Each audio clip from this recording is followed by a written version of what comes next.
Bon alors bonjour à tous, donc vous êtes effectivement dans les locaux du centre Lacordaire, qui est une sorte d'antenne du couvent des Dominicains, pour tout ce qui est public, un peu rapport avec l'extérieur.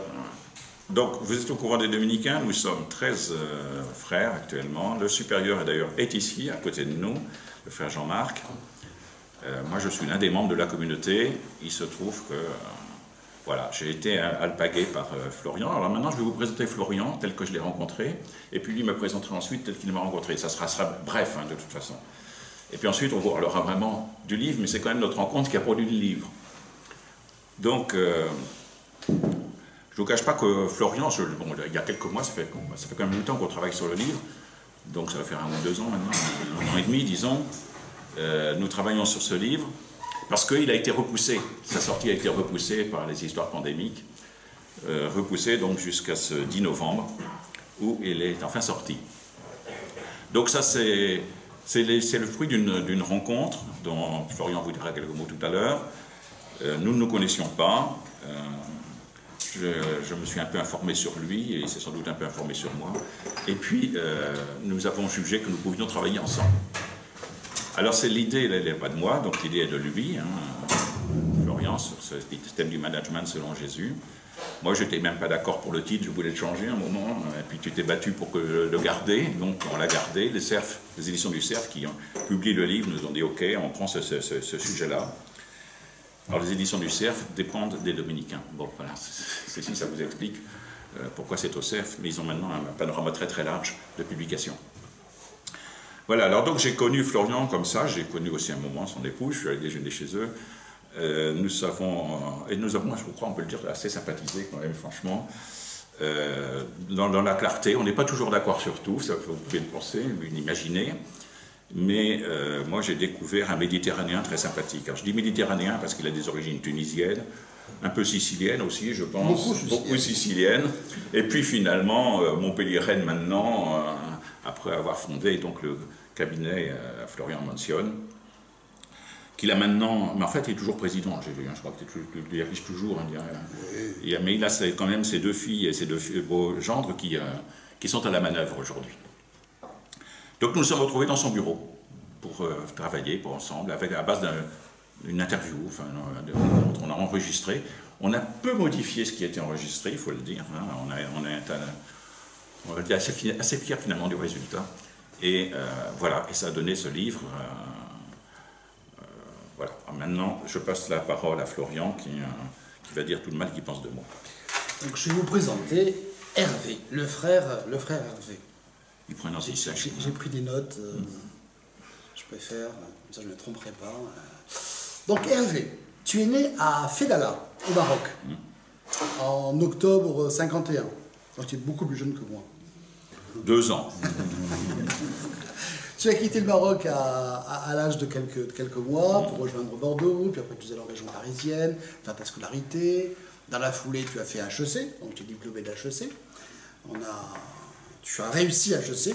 On est un peu dans la même ligne tous les deux, parce que tu as fait des études économiques, je ne l'ai pas dit. Donc c'est quand même une belle école, HEC.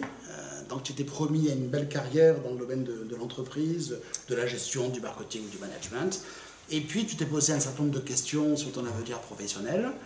Et là, tu as rencontré la jeune communauté de l'Emmanuel.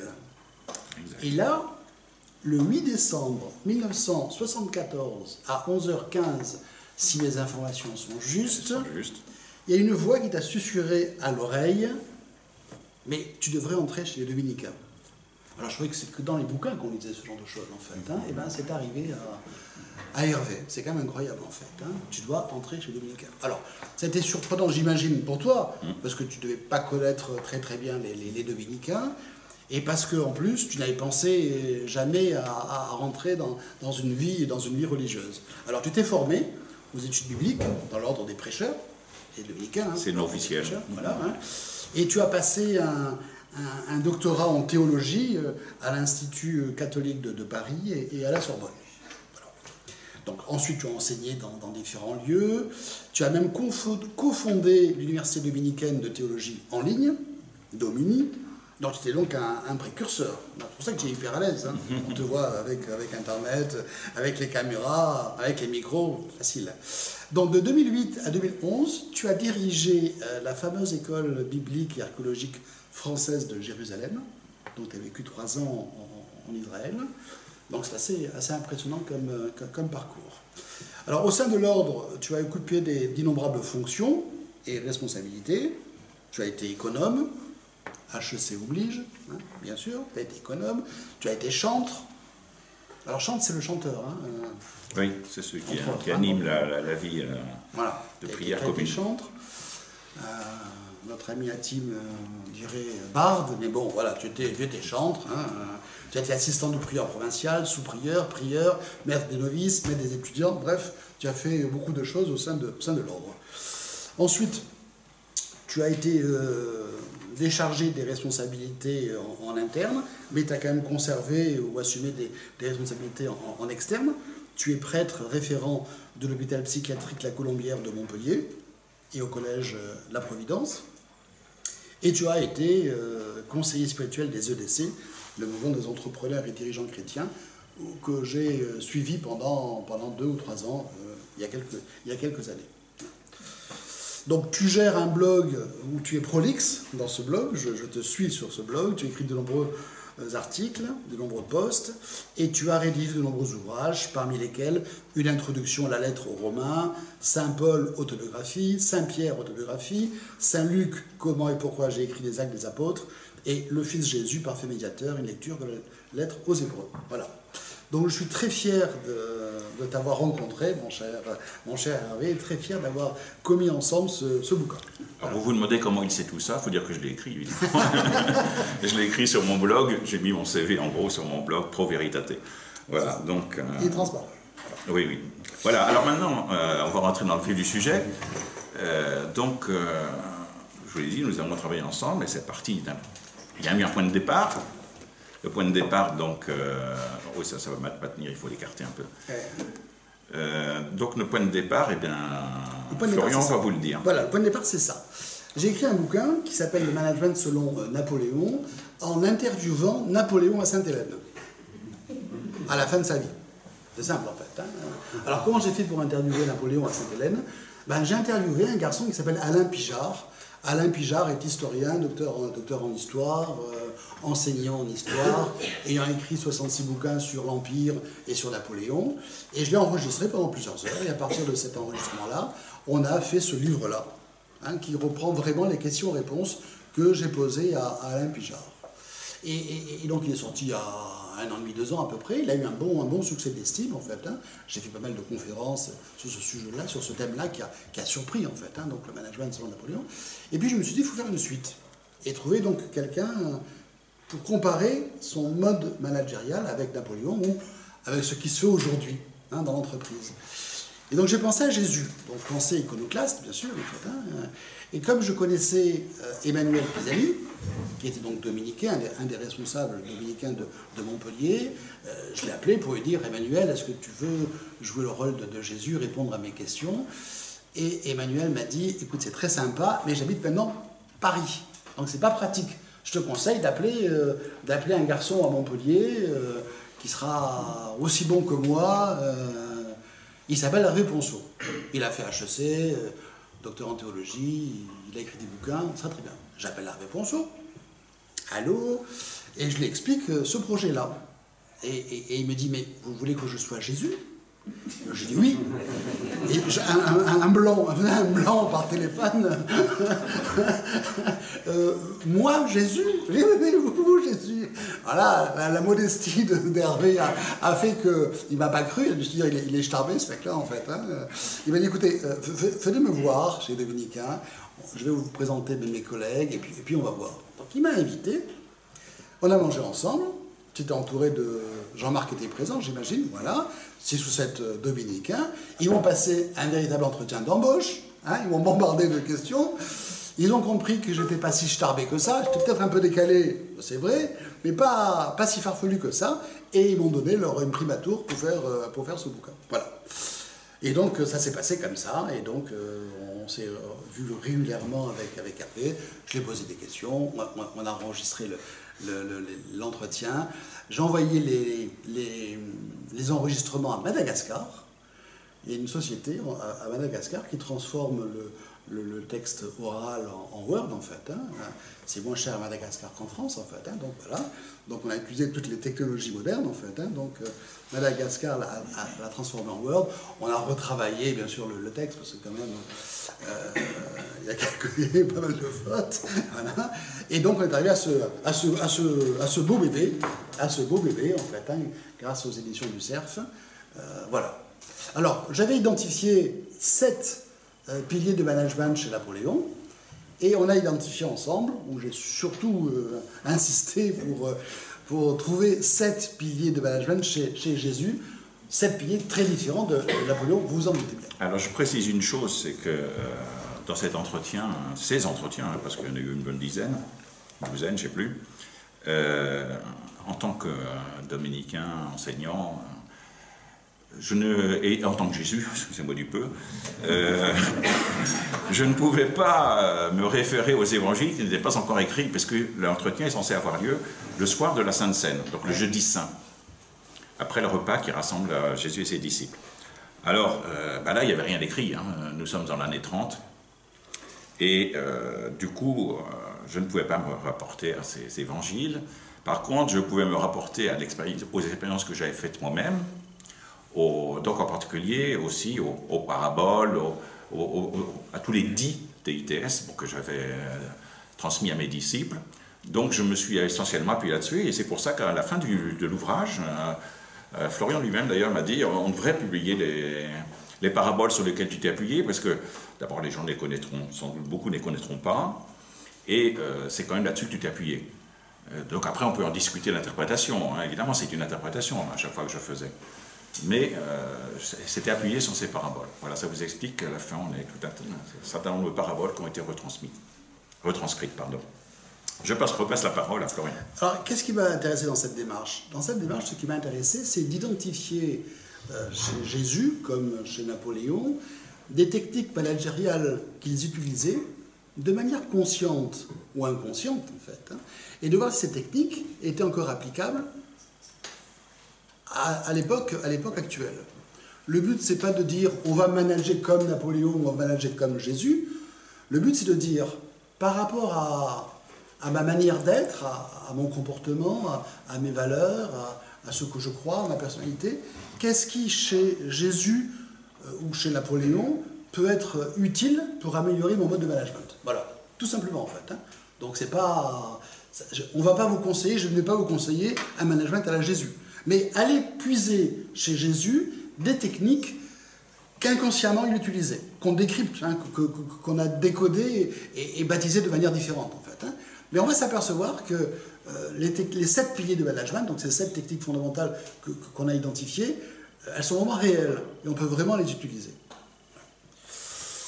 Alors, il s'est fait un anti-sèche. Oui, il vaut mieux en fait. Hein.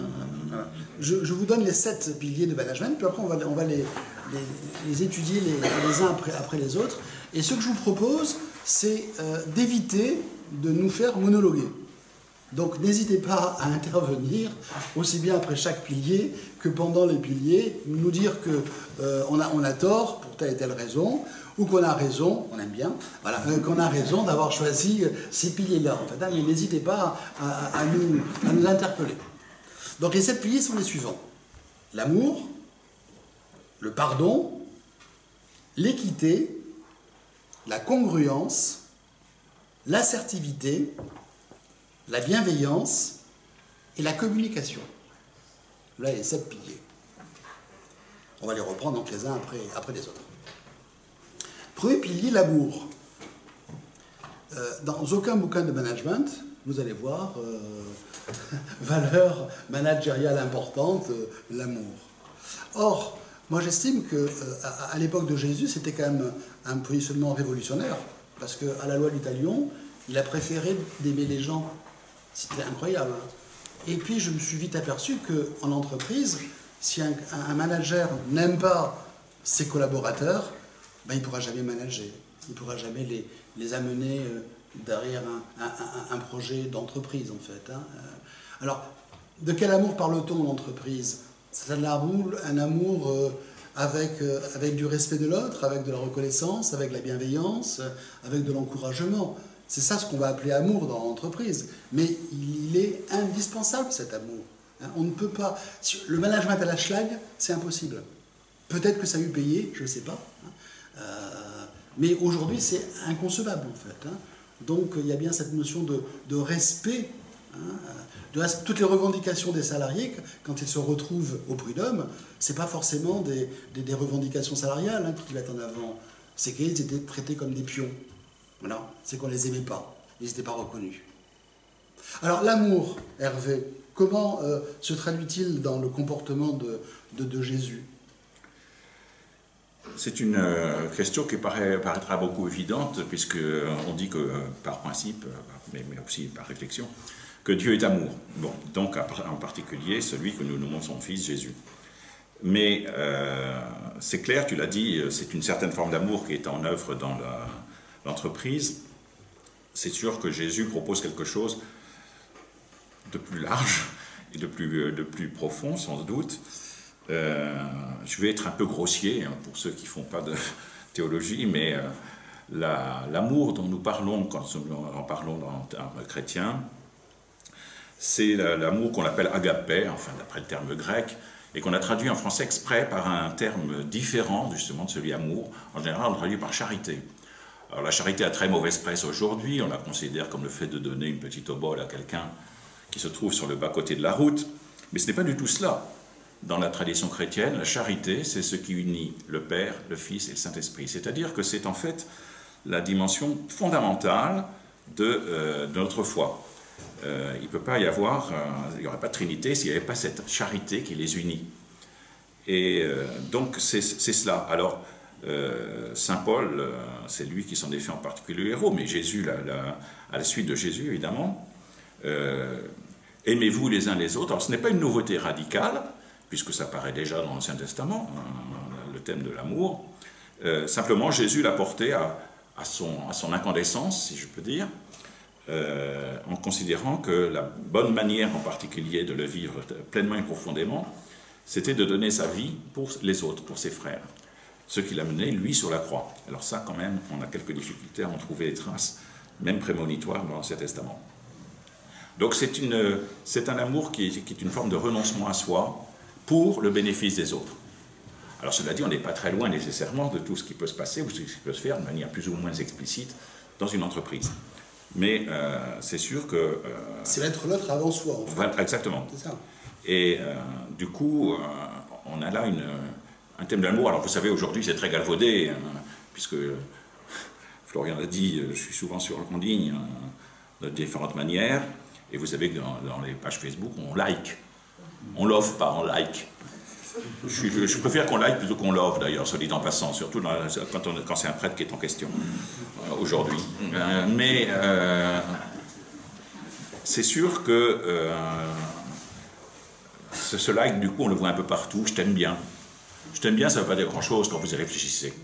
Je t'aime bien, vous pouvez dire ça à n'importe qui, je t'aime bien.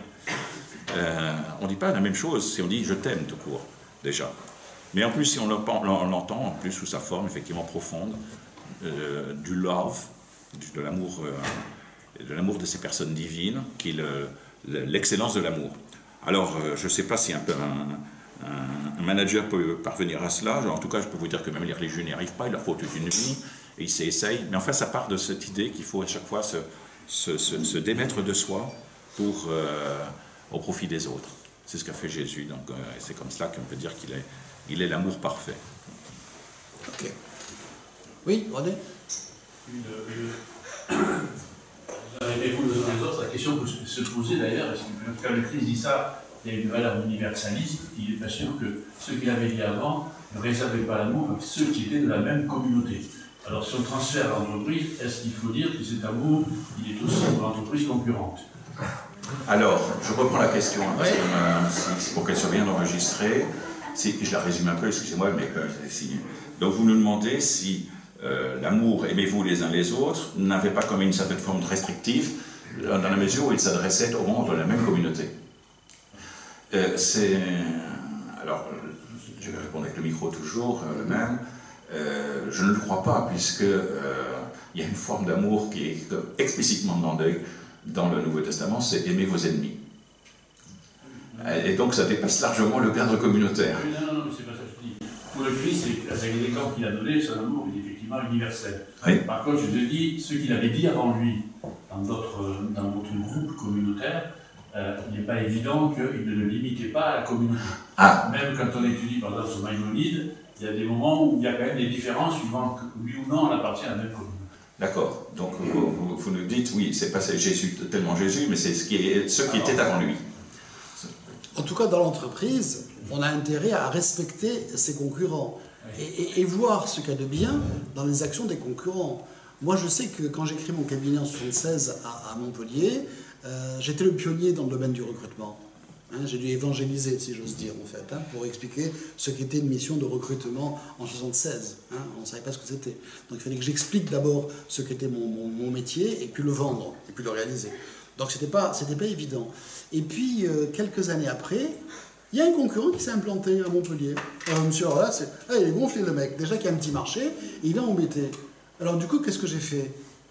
J'ai refait pareil dans d'autres villes de France, et j'ai créé un réseau grâce à ce concurrent qui m'a sticoté en fait. Et en masticotant, il m'a dit voilà ce qu'il faut faire. Voilà. Et je suis allé ailleurs en fait. Donc il faut toujours voir ce qu'il y a de bien dans l'action du concurrent en fait. Et en ce sens-là, c'est positif en fait. Je ne vais pas les aimer, mais alors sous forme de boutade, je dis que j'ai pas de concurrents. Je les connais faire valoir. Mais bon, ce n'est qu'une boutade. Ne le répétez pas parce qu'ils vont pas apprécier. Oui, Samuel. Moi, en parlant d'amour dans le cadre du management d'équipe, de gens, etc., moi, ce que je me pose comme question, c'est que normalement, aimer quelqu'un se mérite.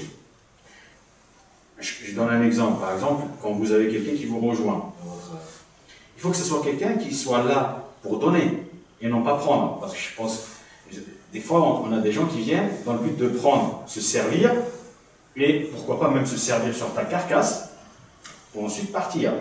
Alors qu'il y a d'autres personnes, ils vont plutôt venir dans le but de donner, pour ensuite recevoir ce qu'ils considèrent avoir mérité. Donc le problème c'est, comment peut-on aimer un rapace? Comment donc repérer un rapace ou quelque chose comme ça vous voyez, dans le cas de Jésus, il y avait des rapaces parmi lui, Et oui, les gens sont comme ils sont. Les gens sont comme ils sont. On reprend la question, Florian. Donc la question c'est lorsque quelqu'un vient vers vous et en fait a des intentions qu'on peut dire un peu mauvaises, c'est de se servir plutôt que de servir, pardon. Que fait-on face à un rapace? Des rapaces, effectivement, vous l'avez dit vous-même, il y en avait plein autour de Jésus. À un moment, Jésus traite le roi Hérode comment il avait dit ça exactement? Renard. Un renard, voilà, c'est ça, un renard. Heureusement que j'ai mon prieur qui est là, qui complète. Donc un renard, oui, donc il n'avait pas que... Et puis, il était poursuivi, quand même. Et c'est pour ça, d'ailleurs, qu'une grande partie de sa vie s'est passée, non pas à Jérusalem, mais dans un endroit plus calme, au nord de la Galilée. Alors, c'était pas simple, non, et c'est pas simple. Alors, mais de fait, ça ne sera jamais simple, je vais vous dire pourquoi, parce que, enfin c'est mon sentiment, c'est mon interprétation, c'est parce que le véritable amour, il est gratuit. C'est une dimension tout à fait essentielle de l'amour que sa gratuité. Ça veut dire qu'on ne cherche rien, on n'attend rien. Et à la limite, on n'apporte rien. On est là simplement, c'est comme deux amis. Deux amis, je pourrais prendre l'amitié plutôt que l'amour conjugal, c'est parfois plus simple. L'amitié, c'est la correspondance de deux personnes qui sont là gratuitement l'une pour l'autre. Et cette gratuité, moi je pense qu'elle est très très très très absente de notre monde aujourd'hui. Elle est très difficile à mettre en œuvre, très difficile. Il y a toujours quelque intérêt qui nous pousse. Et voilà, alors avec Jésus, c'était désintéressé. La meilleure preuve, c'est qu'effectivement, ça l'a perdu. Voilà. Maintenant, Florian est encore là. Bon, je pense que c'est parce qu'il n'a pas suffisamment donné d'amour gratuit. Je complète la réponse, parce que il y a l'autre, il y a notre relation à l'autre, mais notre relation à l'autre, elle s'inscrit dans un groupe. Donc la manière dont je me conduis avec quelqu'un qui n'est pas très correct, les autres dans l'entreprise vont le percevoir. Ils vont apprécier peut-être ma noblesse d'acte. Hein, on va dire, c'est un type bien quand même, notre patron, hein, notre chef, c'est un type bien en fait, hein, parce que ce salopard là, moi j'aurais fait autrement en fait. Hein, voilà. Donc il ne faut pas imaginer que la relation, elle est uniquement entre le N-1 et le N en fait. Hein. Il y a les autres qui nous regardent et qui vont apprécier notre comportement. Moi j'ai trouvé dans l'entreprise que les collaborateurs sont presque plus exigeants que nous-mêmes en fait. Hein. Ils sont très exigeants les collaborateurs. Quand quelqu'un arrive, je sais pas, par exemple, tout le temps en retard, s'absente très souvent, les collaborateurs nous incitent le manager à être plus intransigeant en fait, hein, plus sévère entre guillemets en fait. Hein. Ils sont plus durs que nous. Donc ils vont apprécier notre comportement. Voilà un peu. Est-ce que vous pourriez nous dire 2 mots sur Judas? Ah là, je laisse le pape répondre. Alors, la question c'est donc, puis-je dire 2 mots sur Judas? On est toujours au sujet. Hein, c'est ça mon problème, c'est qu'on a quand même 7 thématiques à traiter. Alors, donc on n'en est toujours qu'à la première. Hein. Je ne sais pas que je vais esquiver le Judas, hein, mais pour le dire en 2 mots... il fallait Judas pour que Jésus soit Jésus. D'abord, ça c'est effectivement... il y a eu Judas, ça n'aurait pas été Judas, ça aurait été un autre, c'est ça que me laisse dire Florian, d'une certaine manière, c'est pas faux. Mais Judas est très maltraité dans les textes bibliques, dans les textes évangéliques. Il est vu d'emblée comme celui qui a trahi. C'est une image a posteriori de lui. Mais il faut quand même se souvenir que Judas accompagnait Jésus pendant 3 ans dans sa vie biblique et qu'il était avec lui à table le jour de la scène. Alors certes, il est parti pour le trahir, nous disent les textes, mais Judas n'est pas l'affreux Judas que nous pensons spontanément. Il est celui qui a été assez déçu des performances de son manager, si je peux dire.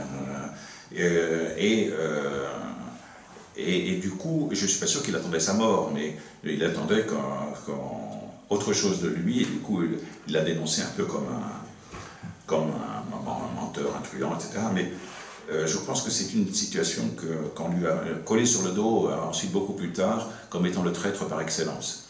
Voilà, pour le dire en 2 mots. Oui.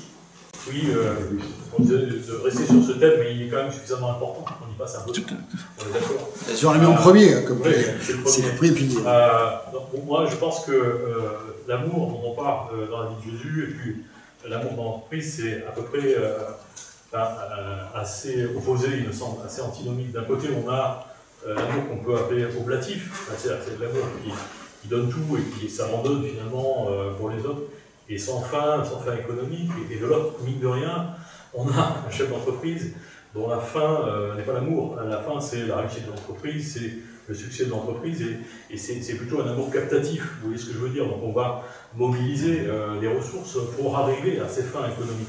Je pense qu'on a des choses diamétralement opposées quand même dans cette affaire. Je ne crois pas qu'on puisse appliquer l'amour de Jésus. Je reprends la question pour qu'elle soit claire pour ceux qui nous écoutent. Hein. Donc la question, c'est celle de la différence entre l'amour oblatif, qui est celui qu'a connu et vécu Jésus et mis en œuvre Jésus, face à l'amour captatif, c'est-à-dire celui du chef d'entreprise qui aime entre guillemets ses employés, de manière à arriver au but que se fixe son entreprise. Je ne trahis pas trop la question, et ça, vous l'avez appelé amour captatif, c'est-à-dire il est de quelque manière intéressé. Que différent. Alors moi, je prends le pari que le manager doit aimer ses collaborateurs. Parce que c'est en irradiant son collaborateur de positif que la personne va se sentir bien. Et s'il se sent bien, elle sera plus efficace, elle sera plus performante dans l'entreprise. Donc on peut imaginer que c'est par dessein que le manager va aimer ses collaborateurs. C'est par intérêt suprême de l'entreprise, en fait. Hein. C'est pas uniquement que la relation salarié-manager. C'est pour le bien-être également de l'entreprise. Mais je n'ai pas dit qu'il ne les aimait pas. J'ai dit qu'il était quand même dans une relation captative. C'est-à-dire qu'il y a de l'amour, mais il y a une fidélité qui est supérieure, évidemment, à cet amour, qui est celle du profit, de la survie de l'entreprise. Oui, mais on peut faire bosser les gens sans forcément les aimer, en fait. Hein. Il y a des managers qui les traitent de manière… Moi, je dis, il faut en rajouter. Il faut s'intéresser à l'autre. L'aimer, c'est s'intéresser à sa vie, à son environnement. C'est tous les jours lui dire bonjour. C'est ça en fait, hein. S'intéresser à lui, c'est le reconnaître. On verra après dans d'autres valeurs en fait, hein. Mais c'est le reconnaître en tant qu'individu et pas en tant que salarié. Il n'y a pas que la relation salariale qui est importante, la relation contractuelle. Il faut dépasser la relation contractuelle pour avoir une relation d'homme à homme en fait, hein. C'est ça qui est intéressant. Oui. Oui, alors moi j'étais un peu surpris quand même du démarrage parce que vous prenez la valeur la plus transcendante qui soit, un mot énorme, Et oui. le mot amour, et donc vous en tirez des leçons pour le management. Alors, moi je garde une compatibilité sur en mode mineur, c'est-à-dire de considérer que tout homme est aimable, c'est-à-dire digne d'être aimé du plus grand amour. Mais on ne va pas dire à ses salariés, je vous aime, je vais renoncer à ma vie. On dit qu'un bon chef, c'est celui qui a un ulcère à la place de ses collaborateurs, et qu'un mauvais chef, c'est une personne qui donne des ulcères à ses collaborateurs. Bon, sans aller jusque-là. Voilà. Est-ce que finalement, la leçon pour le management, c'est de dire, on ne vous demande pas d'aimer l'humanité plus entière, donc vos concurrents, on vous demande seulement de considérer que toute personne que vous rencontrez, a fortiori au sein de votre entreprise, eh bien, elle est digne d'amour. Donc, elle est aimable au sens latin du terme, hein, amabilis.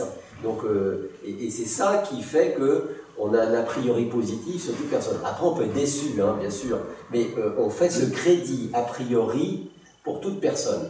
Et moi, c'est ce que j'ai trouvé dans le CRI, c'est que toute personne qui rencontre, même un officier romain qui est pourtant un occupant, même les Samaritaines, qui étaient des gens méprisés par les Juifs, etc., eh bien, il les crédite d'un potentiel d'amour. Et ça, moi je pense, c'est applicable dans une entreprise. Alors l'amour, c'est un mot un peu trop fort, mettre un petit A mode mineur. Mais là, à ce moment-là, je pense que je propose une synthèse entre l'extrême d'un côté et puis le vécu de l'autre. On ne va pas avoir à l'identique, on est bien d'accord en fait, hein. C'est une image en fait, hein. Ce que je veux dire, c'est qu'il ne faut pas de la discrimination.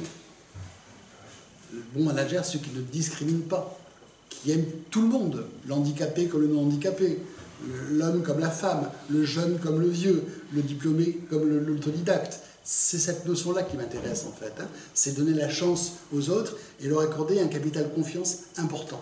Voilà, dans ce sens-là. On ne va pas chercher, voilà, hein, mais bien sûr pour choquer, je parle d'amour en fait, hein. Mais c'est vrai que c'est le plus beau, la plus belle des valeurs de Jésus en fait, hein. Et je la mets en pilier numéro 1 en fait, hein. Oui. Alors moi j'avais une remarque par rapport à ce que vous avez dit. Vous avez dit le management à l'hashtag ça ne fonctionne plus. Oui. En fait, je suis diamétralement opposé avec ça. Ah. Parce qu'il y a un très grand nombre de très grosses boîtes qui marchent très bien aujourd'hui, qui fonctionnent à l'hashtag, Amazon, Uber et quelques autres. C'est pas des petits contre-exemples. Et il me semble en réalité que je suis totalement d'accord avec vous sur l'importance d'aimer ses collaborateurs, mais c'est un choix. C'est pas parce que ça marche mieux.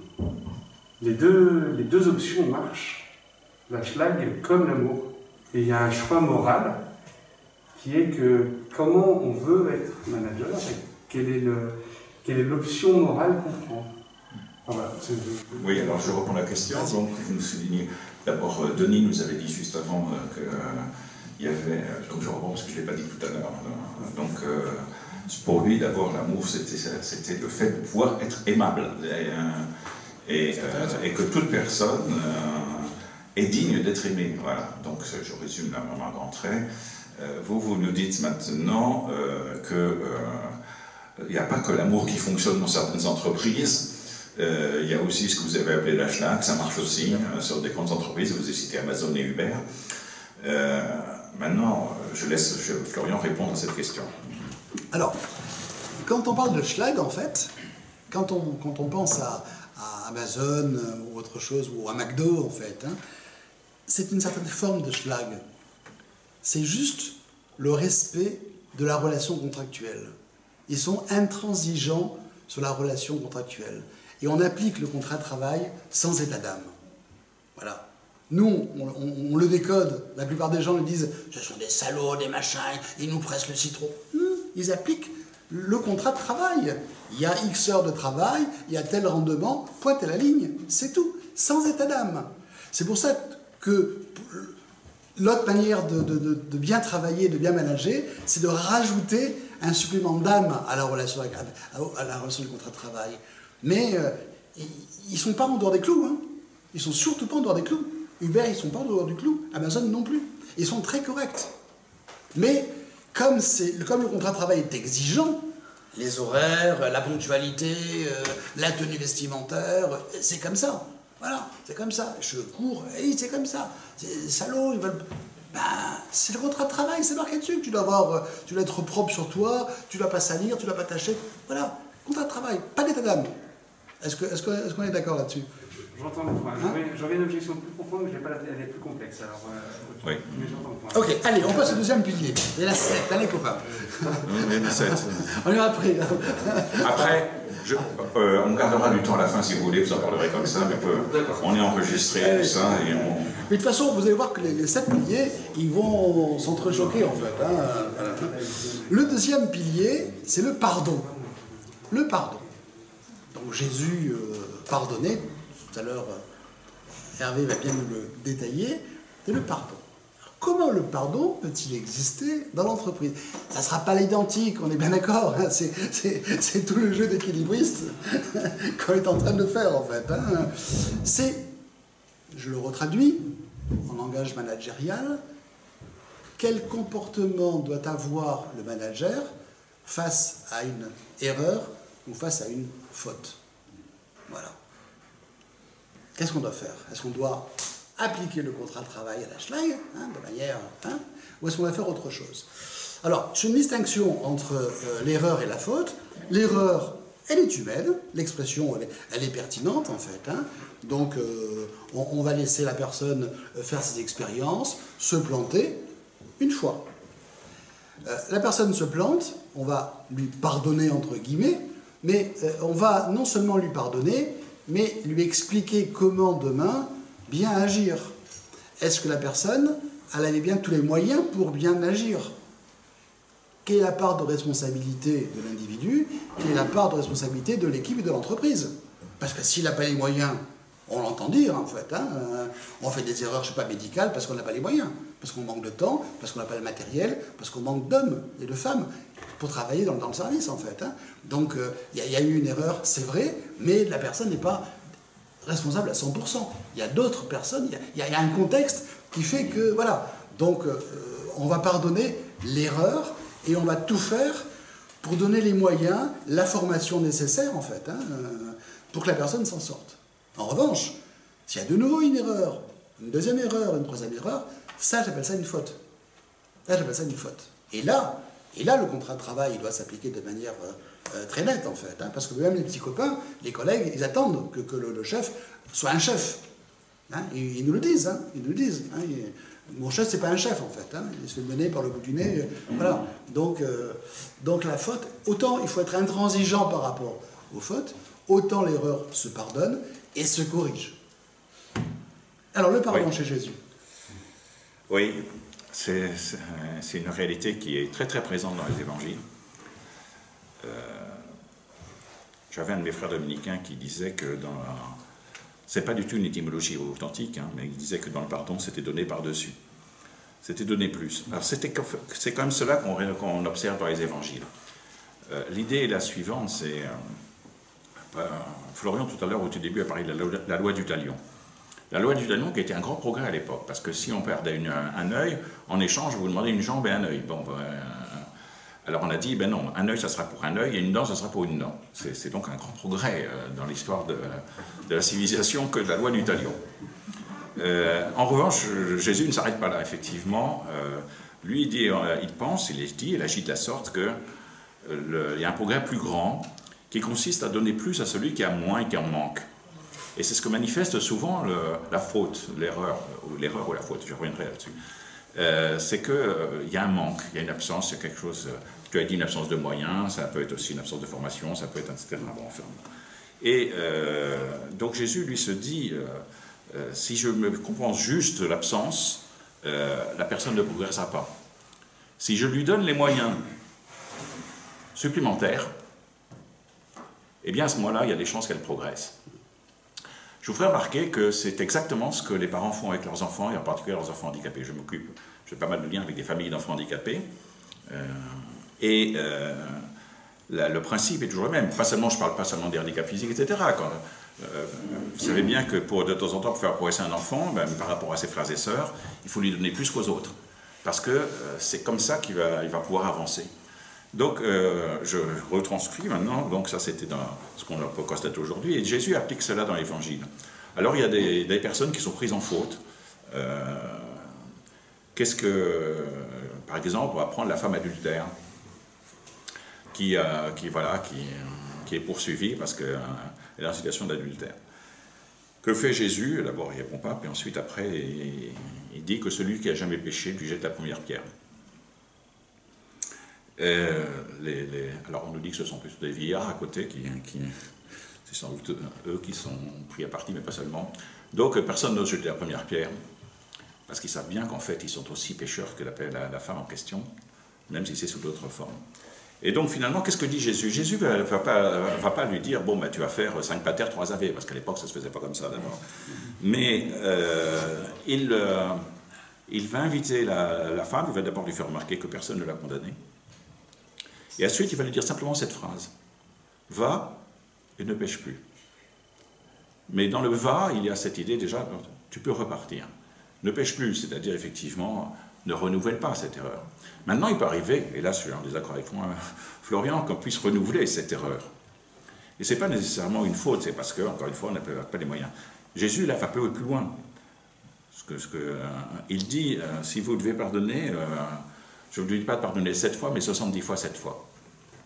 C'est-à-dire, en fait, de manière infinie. Pourquoi? Justement pour la raison que tout à l'heure Denis évoquait. C'est-à-dire que toute personne est digne d'être aimable et digne d'être récupérée. Je dis ça même des bourreaux. Je l'ai écrit de temps en temps, parce qu'encore une fois, j'écris souvent sur mon blog. Les bourreaux eux-mêmes ne sont pas nécessairement condamnables. Ils sont dans une espèce comment dire, oui, comme dans cette sinusoïde, là, ils plongent et ils n'arrivent pas à remonter. Et donc, il faut les aider à remonter. Alors, je reconnais tout à fait que, de temps en temps, il faut pouvoir s'opposer à eux, et même vigoureusement, à cet effet. Mais ce que Jésus nous dit, c'est qu'il n'y a pas de limite au pardon.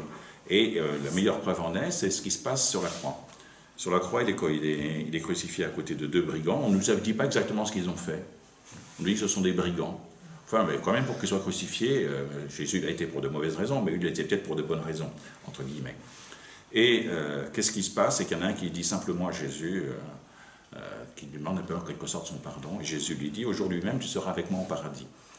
Donc je crois que Jésus nous invite toujours à aller plus loin, au nom de ce principe, que toute personne peut toujours être rachetée, récupérée, même dans ces situations les plus dramatiques. Alors, je reconnais tout à fait que ça n'a rien d'évident, et en particulier pour notre nature humaine. C'est sûr que sa nature divine lui permettait de voir plus loin et plus haut, mais je crois qu'il est très important de se dire que personne n'est irrécupérable. Alors, il y a... Encore une fois, je comprends qu'il faille marquer des étapes, enfin, même des limites un peu, etc. Mais quand les limites sont franchies, il ne faut pas nécessairement condamner la personne. Il faut souvent comprendre pourquoi elles sont franchies. Ce n'est pas toujours évident. Ça peut prendre du temps. Le temps, on n'en tient pas compte suffisamment, et ça, c'est en particulier, je crois que c'est vrai dans les entreprises, mais pas seulement dans les entreprises, dans toute entreprise humaine, y compris dans la nôtre, chez les Dominicains. On ne prend pas suffisamment le temps. Or, le temps, ça peut être le temps de la rémission. Ça peut être le temps du renouvellement. Ça peut être le temps qui va permettre à une personne de changer. Jésus ne s'est pas incarné au tout début de la création. D'abord, effectivement, il ne serait rien passé du coup, mais surtout, Saint Paul a cette phrase en Galates, dans la lettre aux Galates. Il dit, à propos de la venue sur terre de Jésus, il dit « Quand vint la plénitude du temps, Dieu envoya son Fils né d'une femme. » Quand vint la plénitude du temps. Ça veut dire qu'en fait, il a attendu tout ce temps-là, tout le temps que représente l'Ancien Testament, tout le temps comme une préparation pour un renouvellement. Alors, je sais bien, on a un temps limité, avec nos âges en plus, donc on sait bien qu'on est limité dans le temps, mais il faut quand même donner le temps. Et c'est vrai que, selon la formule, n'est-ce pas bien connue, d'un de nos anciens présidents, il faut donner du temps au temps. Voilà. Et Hervé, tu voulais réagir René, tu voulais réagir Oui. Alors, disons, ma question, j'étais moins, disons, dans une exigence aussi radicale, mais l'évangile est très radical. Ce point-là nous fait penser dans les entreprises, le cas d'entreprises qui travaillent dans le problème de la sécurité. Ceux qui sont dans la sécurité, l'amélioration de la sécurité viennent de l'analyse des erreurs qu'il y a eu. Et dans le problème est de dire, effectivement, il faut que les salariés, disons, signalent leurs erreurs. Et signalant leurs erreurs, il ne faut pas qu'ils se disent, mais du coup, je vais prendre un coup sur la tête. Et donc, il y a effectivement toute une approche qui a même pris un nom, puisque ça s'appelle la culture juste, qui a été codifiée au niveau de l'Union européenne et qui marche pour le nucléaire, pour l'aéronautique, etc. Et cette culture juste, il faut que l'ambiance soit telle que tous les gens signalent leurs erreurs, de façon qu'après on analyse pourquoi il y a eu cette erreur, et de façon qu'on prenne les méthodes permettant d'avoir ce qu'on appelle les filets de sauvegarde, que même si quelqu'un fait une erreur, il y a un filet derrière qui permet de le récupérer. Et le système de la sécurité, en fait, il s'améliore grâce à cette culture. Voilà. Il faut qu'il y ait un bon climat de confiance pour que les gens s'expriment, en fait, Voilà, bien sûr. René Brun a été DG de l'aéroport de Charles de Gaulle, en fait. Donc, c'est sûr que la sécurité en aéronautique, c'est fondamental, en fait. Oui, Joséphine. Je voulais finir à propos du parcours. Enlève ton masque parce qu'on t'entend pas, pas trop.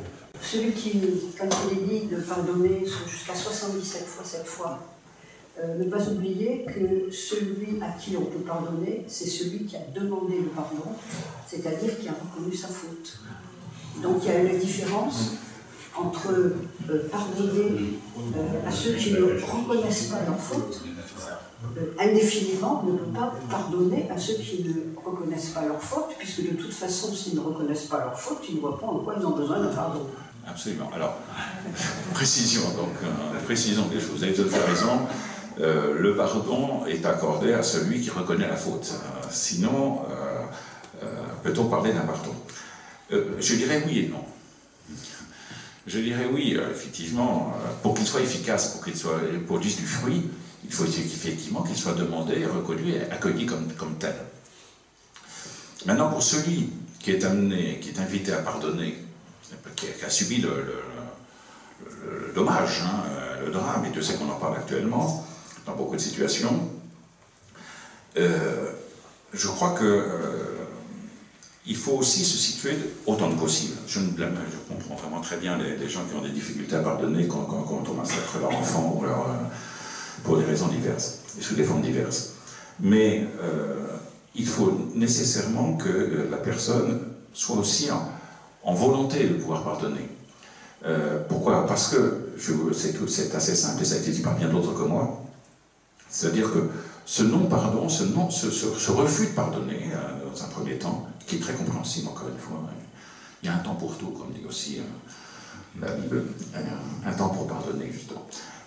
Mais ce refus du pardon pèse énormément sur ceux qui refusent de l'accorder. C'est une charge supplémentaire. Donc, ils s'encombrent non seulement du drame qu'ils ont vécu, mais du pardon qu'ils ne veulent pas donner. Et ça, c'est terrible. Donc il faut essayer, mais encore une fois, je comprends, je ne vais pas vous dire ça à une personne avec qui confie au moment même où je vous parle quelque chose de dramatique. Je l'accompagnerai pour... mais j'essaierai quand même de l'inciter à se mettre en situation de vouloir pardonner. Ça ne veut pas dire qu'elle va y arriver tout de suite, ça ne veut pas dire qu'elle y arrivera même un jour, mais au moins qu'elle soit dans cette situation-là, pour son bien à elle. Maintenant, effectivement, pour celui qui a commis la faute, s'il ne veut pas, il n'y aura rien. Bon. Pardonner, c'est faire un miracle. Faire un miracle. Ah, il y a quelque chose de l'ordre du miracle, je suis d'accord avec vous. Rapidement, parce qu'après on va passer au troisième pilier. Je pense qu'une des conditions du pardon, c'est incontestablement le regret. Après, est-ce que pour vous, par exemple, la trahison est pardonnable? Après, il y a certains cas, dans le cas, pas forcément d'entreprise, mais par exemple de la vie maritale. Imaginons, donc, dans le cas de la jeune fille avec Jésus, imaginons que c'est une jeune fille qui s'est faite manipuler, avoir, donc elle a commis l'adultère. Donc là, elle peut avoir le pardon, parce que si elle regrette, etc., elle ne refera plus. Je peux comprendre ce pardon. Par contre, imaginons dans le cas d'un mari, trompé par sa femme, alors qu'il est adulte, qu'elle n'est pas manipulable, s'il lui pardonne, après, c'est mon concept, hein, c'est ce qu'on m'a appris, c'est ce que elle verra plus ça comme une faiblesse, elle n'hésitera pas à refaire la même bêtise, s'il ne sanctionne pas. Donc, vous voyez ce que je veux dire? Est-ce que j'ai raison ou pas? À peu près.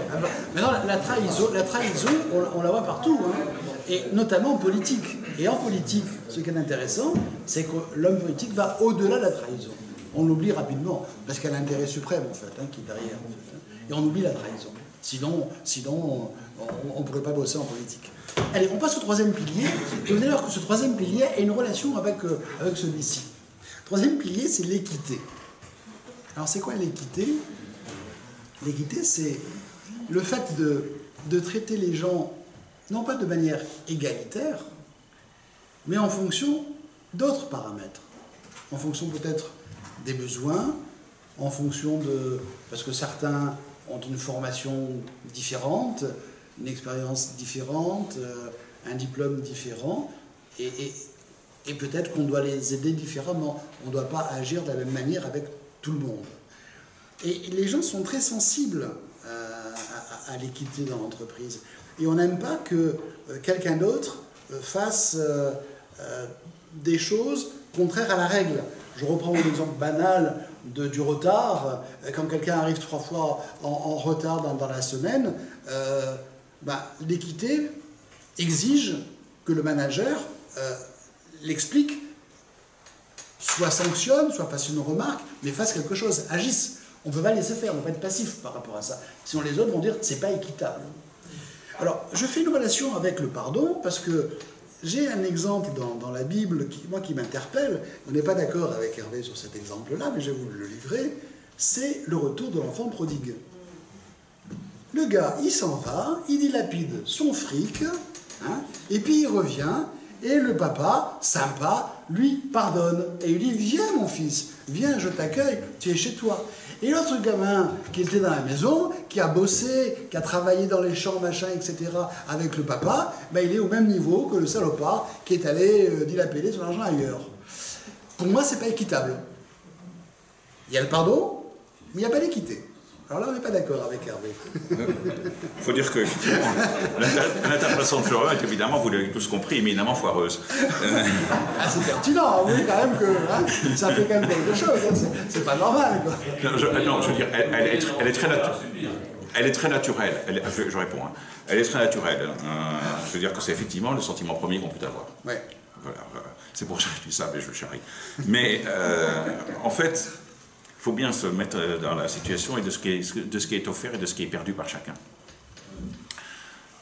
Lorsque l'enfant s'en va, bon, il part avec ce qui lui revient, d'ailleurs, effectivement, c'est ce qui est dit dans le texte. Il part avec ce qui lui revient, il dilapide tout, il revient, il n'a plus rien sur le lot, il va se mettre surtout dans s'alimenter, puisqu'il mangeait des caroubes, le produit qui était donné au cochon, et il revient vers son père. Et qu'est-ce que fait le père? Alors effectivement, il lui ouvre les bras, et non seulement il lui ouvre les bras, mais il fait cuire le veau gras, etc. Enfin, il fait une grande fête, quoi, disons, pour accueillir le retour de cet enfant. Et si ça s'arrêtait là, tout le monde trouverait ça très bien.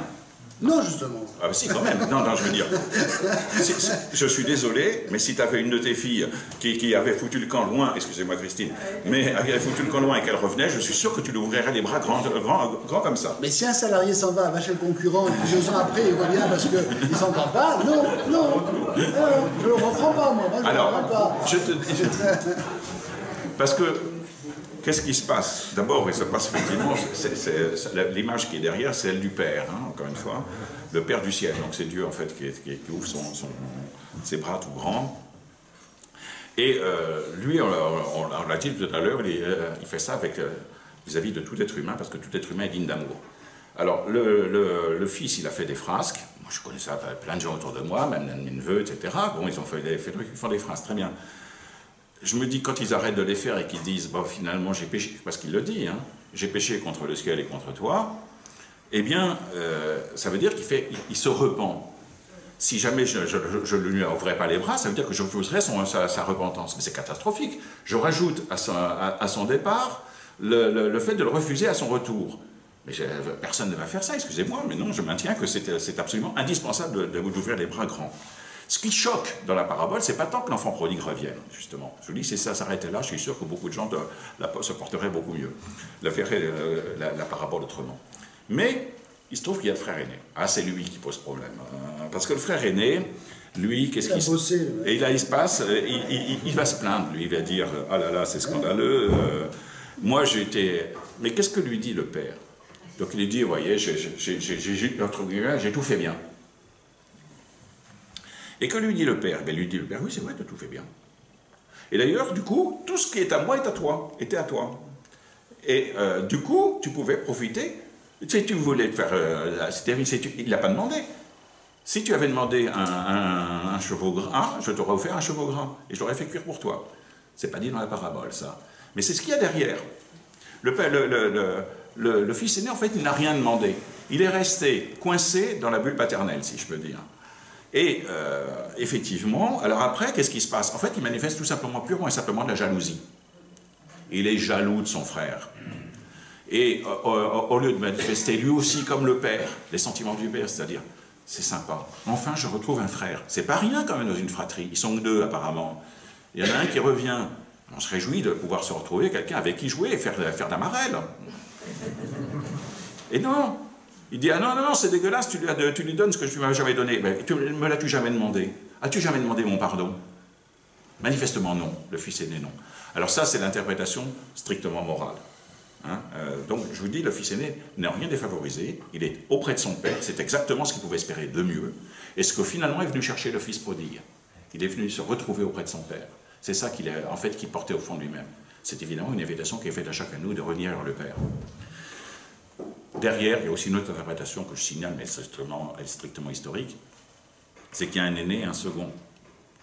Quand on lit la tradition biblique, on ne peut pas ne pas penser que l'aîné, c'est le peuple juif, et le second, c'est le peuple païen, c'est l'ensemble des païens. Et l'ensemble des païens sont, Saint Paul n'arrête pas de le dire, ils viennent en second, ils ne viennent pas en premier. Ils se trompent s'ils pensent être les premiers. Ils sont les seconds sur la liste, si je peux dire. Et donc, ce que simplement, du coup, veut dire la parabole, de ce point de vue assez historico-théologique, je peux dire, eh bien, c'est que les païens sont les bienvenus. Alors, nous sommes dans un contexte où ils ne l'étaient pas. Donc, il n'est pas impossible que cette parabole s'adresse aussi à ce point de vue un peu plus limité. Mais je dirais, donc, au-delà de cette interprétation historico-théologique, eh bien, il y a une interprétation morale qui convient, à mon avis, à tout le monde. C'est-à-dire qu'on ne renvoie jamais celui qui, finalement, fait retour après s'être repenti. Alors, cette divergence de vue est intéressante. Hein, ça montre bien que, oui, notre ami Philippe et sa femme m'avaient dit qu'il devait partir plus tôt, donc c'est pas le désintérêt sur ce qu'on dit. Ah ben, puisqu'ils on en est qu'au point 3, il y en a encore 4, alors... Donc cette divergence de vue est intéressante, ça montre bien que on ne va pas appliquer de sensu l'enseignement de Jésus ou de Napoléon, mais on va appliquer, on va tirer parti de ce que fait l'un et ce que fait l'autre, et on va le comparer avec notre propre comportement, nos propres valeurs, notre propre personnalité en fait. Hein, et ça sera la bonne méthode. Le meilleur management, c'est celui que l'on adopte. Oui. Oui, en fait, vous avez utilisé le mot égo, égalité, mais opposé à égalitaire. Je pense qu'il faut plutôt l'opposer à identique. Égo n'est pas identique, en fait. Il faut être égaux, mais on n'est pas identique. Et en fait, ce qu'annonce cette parabole, je trouve, c'est que, justement, on discerne la variété des personnalités, et on adapte, finalement, la réaction, le pardon, le comportement à cette variété-là. Voilà. C'est un peu une des problématiques dans l'entreprise, c'est la moyennisation des rapports humains, notamment dans les grandes entreprises.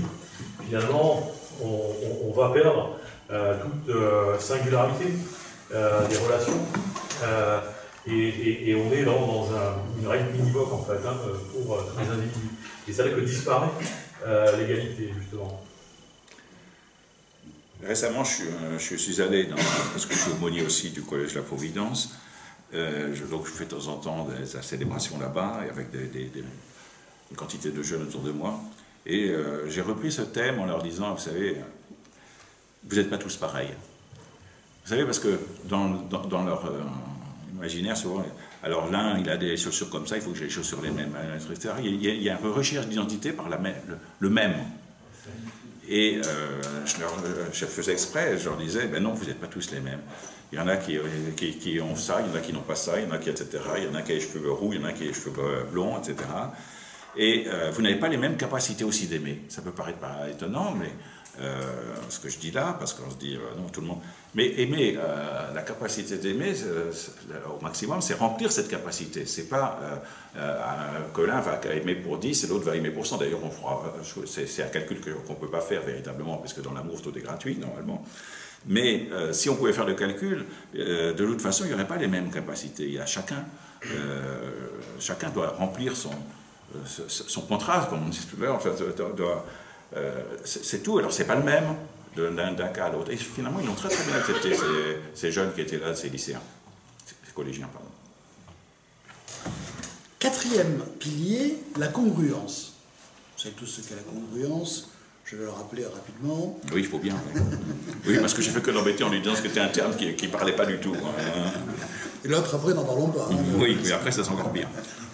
Donc 4, la congruence. La congruence, c'est de mettre en harmonie ce que l'on fait avec ce que l'on dit, avec ce que l'on pense, en fait. Donc, c'est le parler vrai, en quelque sorte. En fait, c'est le côté exemplarité.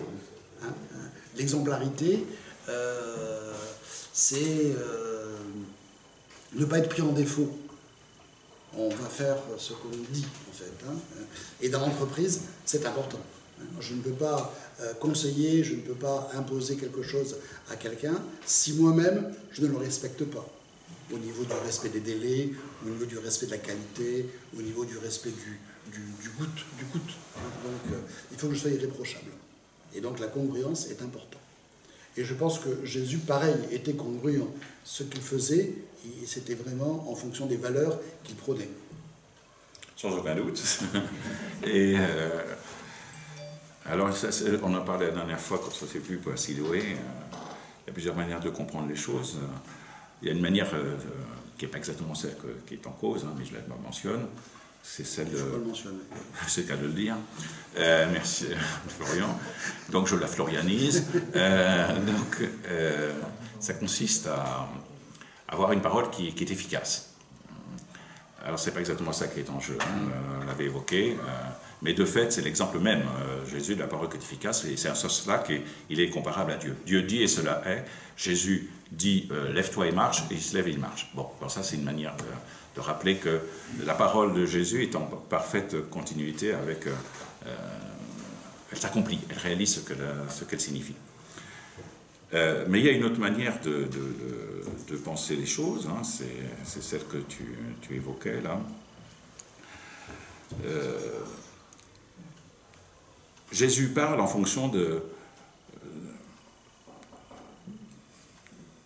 d'éléments de sa personnalité, de sa vie humano-divine, et il est en accord avec eux. Alors, je vous donne un exemple que je peux donner, un des plus célèbres.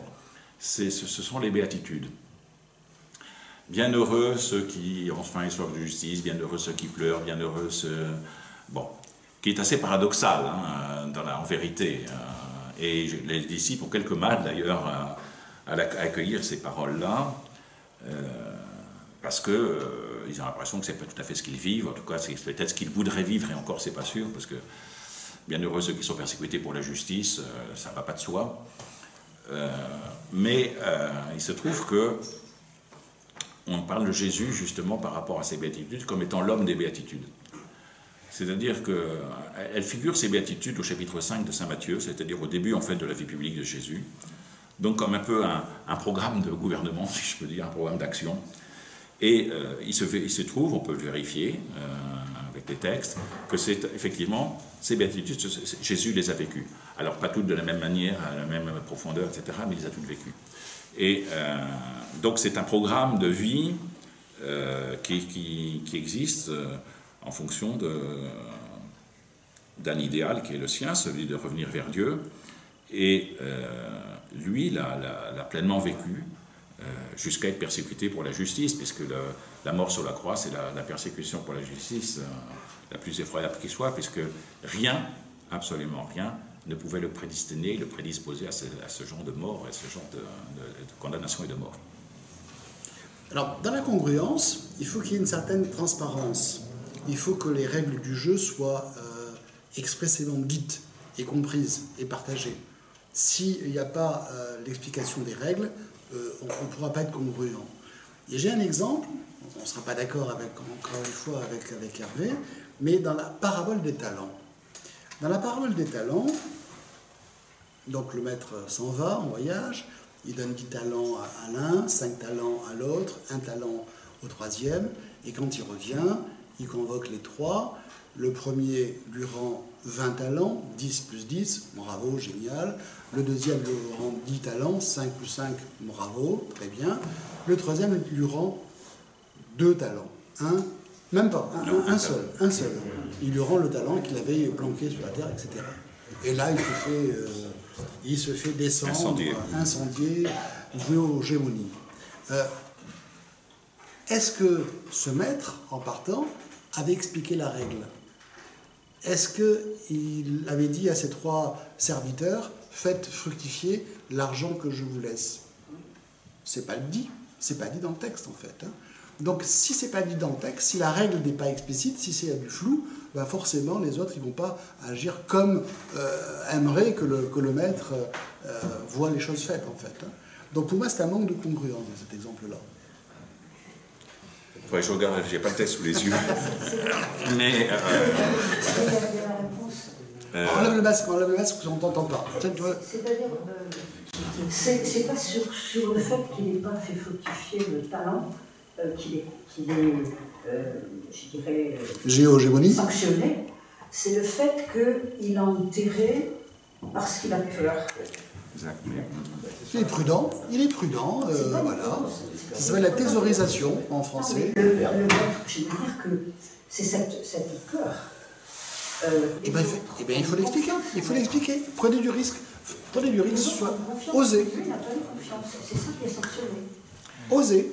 Donc c'est Matthieu 25, 14, 30. Alors Florian a raison, hein, la règle du jeu n'est pas dite. Hein.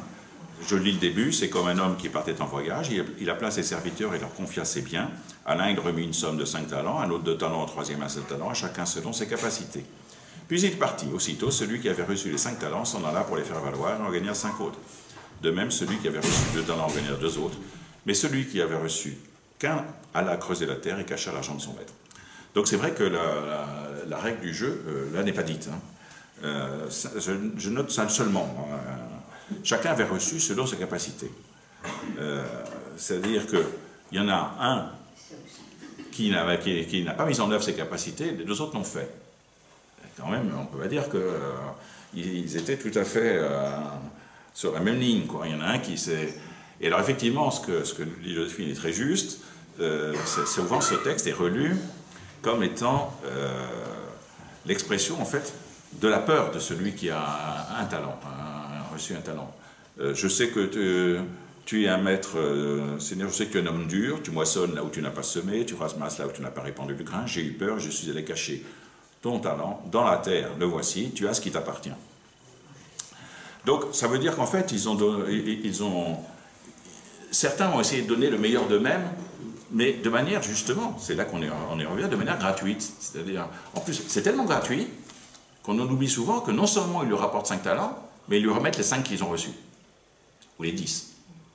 Alors que l'autre, il a gardé le talent et il commence pas... voilà, il a enfoui. Donc il a eu peur. Et il a eu peur du maître, il le dit explicitement. Alors, c'est vrai qu'il y a un côté un peu encore une fois paradoxal, on l'a déjà dit, hein, dans l'enseignement de Jésus, souvent un peu radical, mais ce qui est, à mon avis, intéressant de ce point de vue, parce que les paraboles ne veulent pas tout dire sur tout, hein, à chaque fois, ça c'est clair, elles en soulignent un élément, eh bien, ce qui est souligné là, c'est que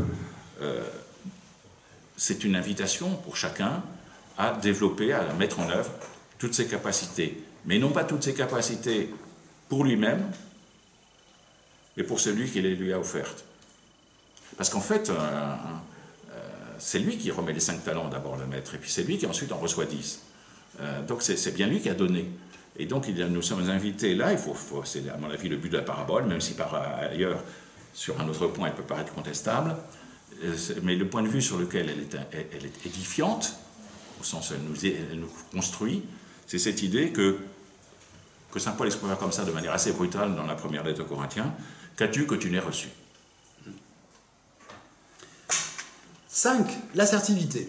L'assertivité, vous savez ce que c'est? L', hein, l'assertivité. L', assertivité. Non, personne ne le sait, mais il l'a inventé pour les circonstances. L'assertivité, assertivité. L', l'assertivité. L'assertivité, c'est le fait de dire que c'est bien quand c'est bien, et de dire que c'est mal quand c'est mal. C'est le parler vrai. C'est l'absence de langue de bois, en fait. Et en entreprise, qui est le règne de l'informel et du non-dit, c'est ce qui manque le plus, l'assertivité. Et je crois qu'il faut être assertif pour dire à son collaborateur, c'est facile de dire à son collaborateur, il y a un dysfonctionnement, il y a un problème là, tu as fait une faute là, ou tu as fait une erreur. Hein. C'est très facile, et on le dit spontanément. En revanche, souvent le manager évite ou hésite de dire, c'est bravo, c'est bien, continue. Parce qu'il estime que c'est son métier, il estime que la personne qui est au téléphone, son métier c'est de sourire. Donc on n'a pas à remercier quelqu'un parce qu'elle sourit au téléphone. Ça fait partie de son job en fait. Hein. Moi je dis au contraire, l'assertivité c'est de dire que c'est mal quand c'est mal et que c'est bien quand c'est bien. Moi, quand à l'extérieur de l'entreprise, on me dit « je t'ai appelé, tu n'étais pas là, mais ton assistante a bien débroussaillé le problème, elle m'a bien répondu, elle a résolu mon problème », je suis content en rentrant au bureau de dire à mon assistante « bravo, hein, Dupont, il a été hyper content, bravo, bravo ». Voilà, c'est ça l'assertivité. Hein. C'est sans état d'âme, encore une fois. Hein. On peut faire des reproches à quelqu'un sans état d'âme, avec bienveillance, on verra après la valeur bienveillance, mais on peut faire des reproches de manière assertive avec la bienveillance, et quand c'est bien, il faut le dire, parce qu'il faut reconnaître les collaborateurs. Et la notion de reconnaissance, pour moi, c'est un moteur fondamental pour que les gens travaillent dans l'entreprise. Alors, est-ce que Jésus était assertif? Est-ce qu'il disait? Je pense qu'il était assertif. Il disait vraiment ce qu'il pensait quand il voyait des choses. Et quand il voyait des choses qui n'allaient pas, il le disait aussi, de la manière que lorsque ça allait. Alors, je crois qu'on peut le dire, oui. C'est vraiment une notion à laquelle j'aurais jamais pensé. Hein, tel quel, surtout sous cette formulation-là, être assertif. Bon, il paraît qu'avec l'amour, ça ne serait pas dans les manuels de management, mais l'assertivité, je ne l'ai jamais vu dans les manuels de théologie, moi non plus. Alors, bon, donc, mais incontestablement, Jésus dit les choses telles qu'elles sont.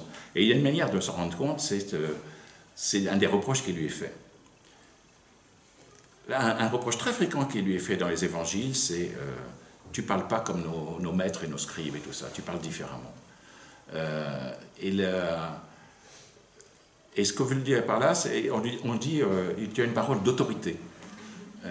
Et le mot autorité revient à plusieurs reprises dans les textes évangéliques pour caractériser cette parole de Jésus, mais qui ne consiste pas à écraser, qui consiste justement à dire les choses, mais de telle manière que on ne cache pas, quoi. On n'est pas là en train de mettre ce que vous avez dit dans le secret, cela vous sera dit au grand jour. Il y a une phrase comme ça, je ne sais plus, je ne peux plus vous dire les références de mémoire, la mémoire faiblie, mais il y a ça. Donc, il y a cette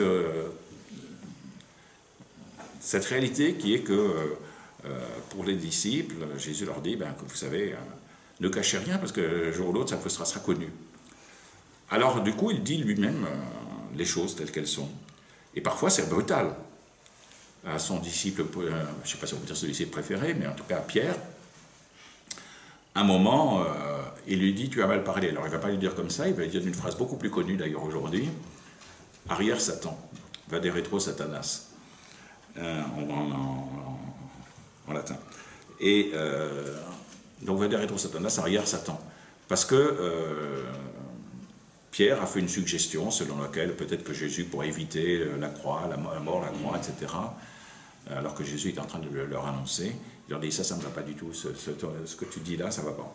C'est pas conforme à la mission que j'ai reçue, et ce n'est pas comme cela que tu dois t'exprimer. Alors ça ne va pas du tout de soi de dire cette vérité-là.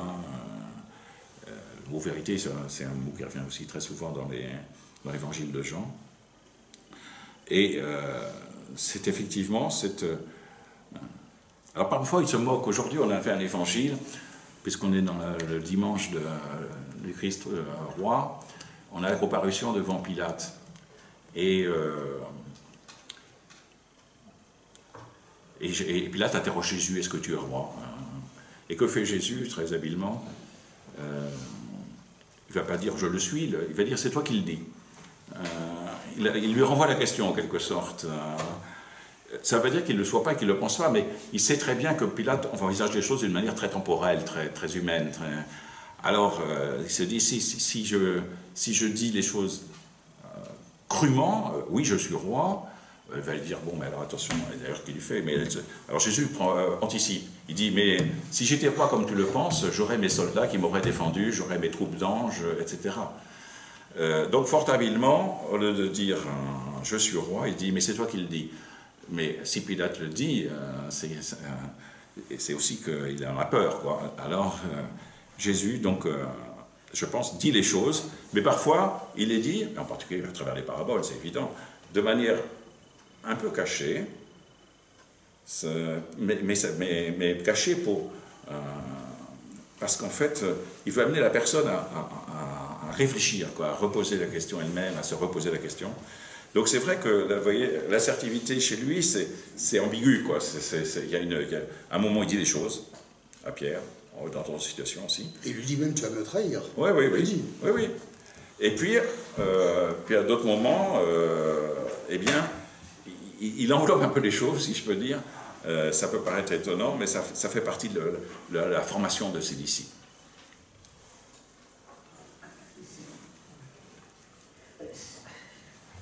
Vas-y. Là encore, je suis un petit peu gêné parce que, est-ce qu'on ne parle pas sur deux plans qui sont de niveaux différents, qui sont orthogonaux? Le Christ dit « Je suis le chemin, la vérité et la vie ». Bon, c'est une des paroles les plus fortes de l'Évangile, donc c'est pas rien ça. Et d'ailleurs, dans sa vie, dans ses rencontres avec les gens, il dit des choses que les gens ne savent pas quand il va voir la Samaritaine là, pour lui demander de l'eau, il lui dit tu n'as pas de mari, etc. Donc il voit à travers les choses et les gens de manière parfaite. Et c'est pour ça qu'on dit tu ne parles pas comme les autres. Parce qu'il n'y a pas tout cet artifice qui est particulièrement développé dans la culture juive, le génie de la didactique, de l'argumentaire, etc. Lui, pas du tout. Et effectivement, quand il dit la vérité de manière indirecte, c'est à des fins pédagogiques. C'est très très fort. Mais jamais il est pris en défaut de manque d'assertivité. Sa parole est toujours profondément vraie. Mais dans le monde de l'entreprise, toute vérité n'est pas bonne à dire. Très loin de là. Il y a des moments où il faut ne rien dire parce que ça envenimerait les choses. Il y en a d'autres où on ne va pas tout révéler parce qu'il y a des oreilles indiscrètes qui peuvent ensuite permettre à un concurrent de prendre un avantage. Il y a des choses qui sont du domaine du secret de l'entreprise ou d'un petit nombre de décideurs, des choses qui doivent être annoncées au bon moment, etc. Donc c'est un jeu beaucoup plus subtil dans lequel la vérité est extrêmement relative. Donc je vois mal comment est-ce que la position, là encore transcendante, c'est pour ça qu'on n'est pas sur le même plan, la position transcendante de la vérité chez Jésus peut être comprise dans le sens de l'entreprise. Je m'adresse plutôt à Florian pour essayer de décrypter ça. Alors c'est sûr que par rapport aux concurrents, par rapport à l'environnement, il ne faut pas tout dire, on est d'accord. Moi je me place dans la relation avec le subordonné. Et dans la relation avec le subordonné, au contraire, il faut de la transparence. Il faut de la transparence, il faut dire vraiment ce qu'il en est en fait. De la même manière qu'on va lui parler des difficultés de l'entreprise si l'entreprise est en difficulté, des projets d'entreprise s'il y en a, et surtout du comportement et des résultats du comportement de son collaborateur. Mais pour moi, ça s'accompagne de la sixième valeur, du sixième pilier, qui est la bienveillance. Parce qu'effectivement, dire les choses brutalement, ça aura un contre-coup néfaste en fait, on n'est pas d'accord en fait. Donc il faut vraiment, quand on dit quelque chose qui sera dur, il faut l'accompagner de bienveillance. Toujours cette notion, comme tout à l'heure quand je parlais de l'erreur, il faut qu'on parle de l'erreur avec un accompagnement, une formation, des moyens en plus. On ne va pas le laisser seul avec son problème et son erreur et son dysfonctionnement. Il faut aller beaucoup plus loin en fait. Et là pareil, la bienveillance, c'est on constate quelque chose, mais on l'aide. On le lui dit gentiment. Mais on le lui dit, on lui a dit en fait. Hein. Moi, ma manière d'être dans des situations difficiles avec un collaborateur, j'utilise l'humour, parce que je préfère la dérision plutôt qu'autre chose en fait. Hein. Et ça passe mieux. Mais chacun, après, a sa technique pour faire passer son message en fait. Hein. Mais je le lui dis. Hein, je lui dis, je ne suis pas dupe. Il faut qu'il comprenne que je ne suis pas dupe. Aujourd'hui. Hein, demain, pas encore exagéré, quoi, en fait. Hein. Voilà. Parce qu'il faut être quand même être exigeant, en fait. Hein. Il y a des objectifs à tenir. Voilà.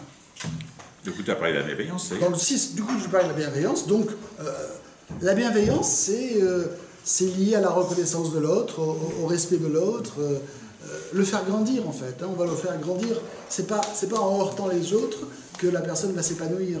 Et il faut que dans l'entreprise, les collaborateurs se sentent bien, hein, pour qu'ils ont de bons résultats, pour qu'ils aient de bons résultats. Et là, je crois que ça traduit très très bien le comportement de Jésus, qui transpirait la bienveillance. Oui, ce qui fait que il arrive à entrer en contact avec des personnes que son environnement habituel mettait à l'écart. Alors je peux parler par exemple des publicains, réputés pécheurs. Alors ce ne sont pas pécheurs comme païens, parce qu'il y a des païens qui sont pécheurs aussi pour la tradition juive.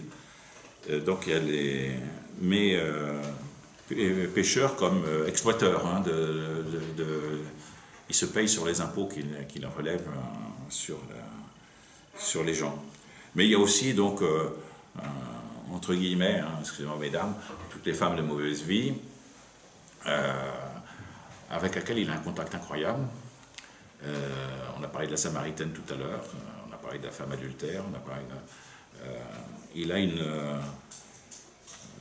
un contact, et ce contact, pour moi, c'est tout à fait de l'ordre de cette bienveillance qui transpire un peu.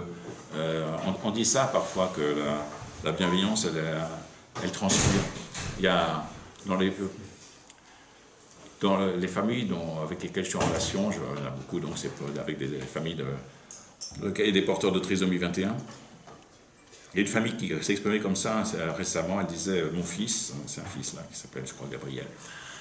Elle disait, Gabriel, qui est donc un enfant de, je ne sais pas, 6-8 ans, porteur de trisomie 21, c'est Gabriel ou c'est Louise, bon, peu importe. Ils vont spontanément vers la personne avec laquelle ils vont sentir qu'il y a un accrochage possible. Et ils vont s'écarter de la personne dont ils sentiront spontanément, mais très spontanément, qu'elle est difficile d'accès. Et c'est en ce sens-là que je dis que cette bienveillance, elle peut transpirer. Parce que ces enfants, j'en suis absolument persuadé, qui ont de multiples qualités, eh bien, ils ont comme un sixième sens, quoi, pour sentir ceux où ils vont pouvoir aller dans leurs bras immédiatement, ils ne seront pas rejetés, pour dire les choses un peu brutalement. Et ils sentiront qu'il y en a d'autres qui ne seront pas dans leurs bras parce qu'ils vont être rejetés. Et ça... donc, je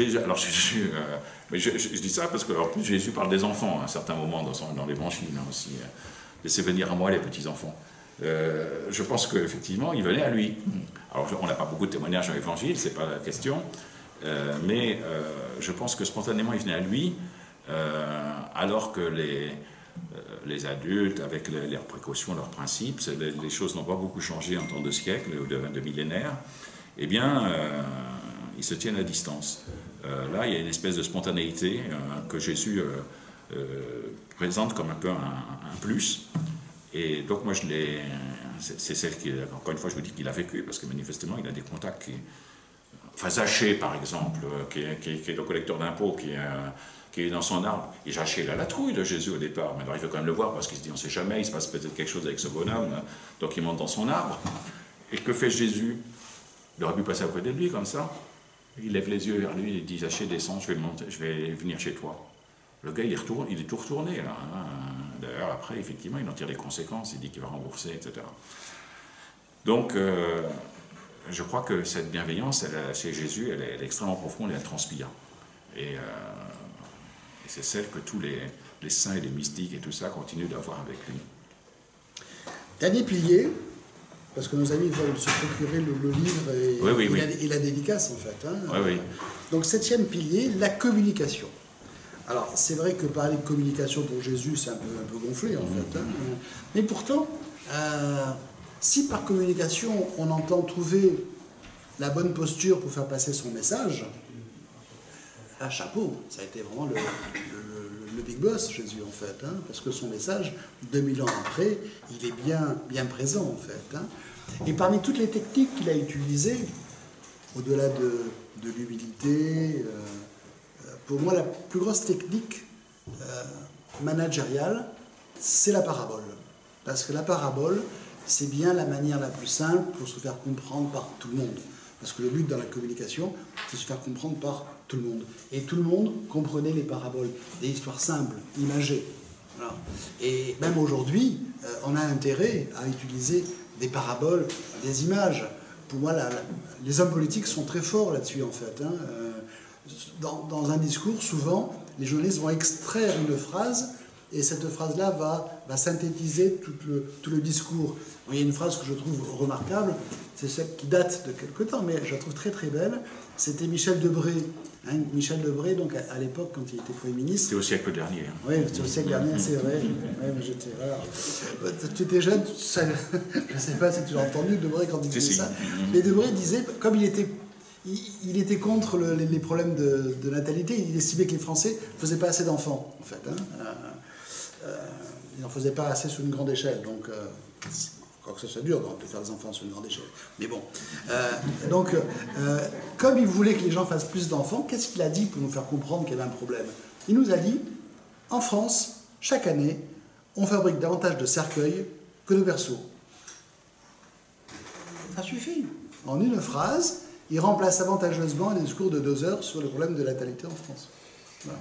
C'est ça la communication, c'est trouver l'image, la parabole, et donc dans ces et on se souvient bien des paraboles en fait, hein. C'est ça qui est génial en fait, hein, dans la technique de communication de Jésus. C'était un grand communicant, Jésus. Alors je ne vais pas contredire Florian, parce que vous imaginez, on a mis les paraboles en plus à la fin du livre. Bon, c'est pas exactement la même chose les phrases clés et les paraboles. Hein. Les paraboles, c'est vraiment un récit. C'est un récit imagé qui souvent s'appuie sur Jésus qui était un rural, pas un urbain, hein, il était en campagne si je peux dire, pas en campagne comme on est en campagne aujourd'hui en 2022, mais il était de la campagne, et donc ces images sont simples. Alors effectivement, c'est un langage très accessible, et surtout qui est... Alors ça peut poser problème, par moments il est ambigu aussi, hein, c'est-à-dire qu'il peut être interprété de plusieurs manières. Et c'est sa richesse. Il y a une phrase d'un psaume, de psaume 62, qui dit une chose que Dieu a dite, 2 que j'ai entendues. C'est-à-dire qu'en fait, celui qui parle simple, c'est Dieu lui-même. Mais nous, à notre niveau humain, on entend 1, 2, 3, 4 choses différentes. Et ça peut être qu'elles soient opposées. Moi, j'avais un de mes professeurs à l'école biblique de Jérusalem, quand j'étais étudiant, donc ça remonte aux années 80. Il m'avait dit à une question posée en ou, je réponds toujours par et. Parce qu'il estimait que, en fait, très souvent, les oppositions étaient factices et elles résultaient, et qu'en profondeur, en fait, elles pouvaient se retrouver. Et je crois que c'est vrai. J'ai souvent utilisé cette image de dire que chacun a son propre puits, mais au fond du puits, si on creuse profondément, c'est la même eau qui coule. Et donc, je me dis, bon, c'est important d'avoir ces paraboles. Alors, comment ça peut être vécu dans la vie quotidienne? Dans la vie de Jésus, c'est clair, ça joue un très grand rôle, et c'est ce qui permet effectivement qu'elles aient encore leur actualité, puisqu'elles peuvent être réinterprétées. Et encore une fois, à bon escient, pas nécessairement en mauvaise part. Mais aujourd'hui, c'est sûr, c'est pas facile. Alors, il y a des récits. Tout à l'heure, ce matin, faute de pouvoir dire la messe ce soir pour pouvoir rester plus longtemps avec vous, je vais aller dire la messe ce matin à Saint-Jean-du-Bosco, à l'église Saint-Jean-Bosco. Et le prédicateur il racontait une histoire. Et je pense qu'il avait raison. C'était très... Ce qui nous reste, c'est pas qu'il a dit il fait beau aujourd'hui ou il fait beau demain, et je sais pas quoi. Non, c'est l'histoire. Et je pense que l'histoire, et je pense avec nostalgie à l'un de mes frères dominicains, aujourd'hui décédé, qui est Bernard Brault, BRO. Bernard Brault, qui était un grand prédicateur devant l'Éternel, et qui avait prêché le pèlerinage du Rosaire, un grand pèlerinage organisé à Lourdes par les dominicains en début octobre, chaque année. Et Bernard, lui, était de ces prédicateurs qui ne pouvaient pas parler sans immédiatement raconter des histoires. Et effectivement, les histoires restaient, quoi. Et c'est ce que font encore beaucoup aujourd'hui, c'est ce que fait beaucoup la tradition juive. Je pense que Jésus hérite là, de la tradition juive, qui souvent fonctionne par histoire. Quand vous regardez ce qu'on appelle les Pirkei Avot, les paroles des pères, c'est des histoires, mais des histoires qui du coup transmettent. Alors parfois ce sont des histoires drôles, parfois ce sont des histoires pas très drôles, il y a de tout. Mais c'est justement ça leur richesse, c'est qu'elles envisagent toutes les situations humaines. Alors, comme technique de communication, vous avez la répétition. Et la répétition est une excellente manière pour faire passer son message, en fait. Hein. Bon, dans nos 4 évangiles canoniques, on a bien la répétition de la même histoire, racontée de manière un petit peu différente, mais il y a toujours cette répétition. Dans l'Ancien Testament, n'en parlons pas, en fait. Hein. Donc, les choses sont répétées en permanence, en fait, hein, pour qu'on comprenne bien. Il est nécessaire de reformuler aussi bien l'interlocuteur que celui qui écoute. Oui, tout à fait. On avait prévu de s'arrêter à 6h07. Écoute, il est 6h07, mon cher. Oui, on avait dit 6h07. Hein, donc, on non, c'était planifié comme vous n'imaginez pas. Une question. J'ai une question, vous avez répondu très rapidement. C'est en écrivant ce livre, Hervé, est-ce que ça a changé ton regard sur le management? Et Florian, est-ce que ça a changé ton regard? Alors, il se trouve qu'on a répondu, hein, on a fait un chapitre là-dessus. Merci Franck. On a répondu là-dessus.